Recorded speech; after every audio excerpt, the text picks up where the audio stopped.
السلام عليكم، ازيكم؟ عاملين ايه؟ يا رب تكونوا بخير. دي بقى السويت السوداني بالدلكة وزيت الصاد والبنج والعود والخمرة السوداني. بصوا جمالها.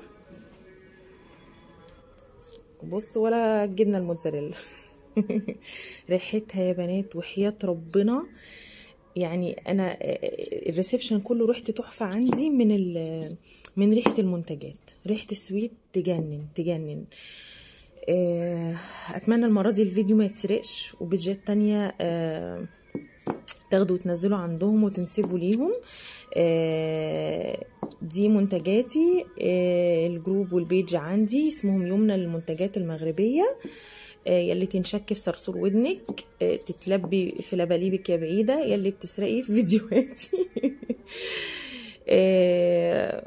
يعني اشتغلوا وتعبوا واعملوا بمجهودكم، ما تاخدوش مجهود غيركم لو سمحتوا. يعني مش هتخسري حاجه، مش هيجيلك شلل رباعي لو وقفتي وعملتي وصورتي فيديو بمنتجاتك. لكن تاخدي منتجي وتصوريه وتنزليه على انه حاجتك، يبقى انت مش واثقه في حاجتك، وحاجتك مش هي اللي في الصوره ولا اللي في الفيديو.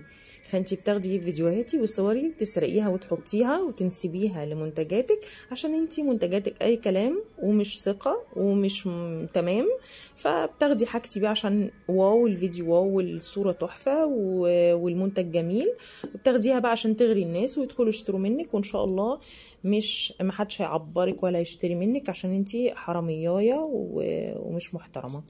فالسويت يا بنات تحفه وحياه ربنا. وبقت طريه وجميله. هي بس في الشتاء بتبقى جامده شويه، بتحط في حمام ميه سخنه كده 5 دقايق بتبقى زي الفل. بس خلاص بقى الجو ظبط، يعني بتبقى جميله كده وطريه وحلوه وجاهزه على الاستخدام على طول اهي. ماشي. وريحتها يا خراشي تهبل، حتى بقى بعد ما تخلصي تاخدي شاور هتلاقي ريحتها في ايدك وفي جسمك. يلا كل سنه وانتم طيبين.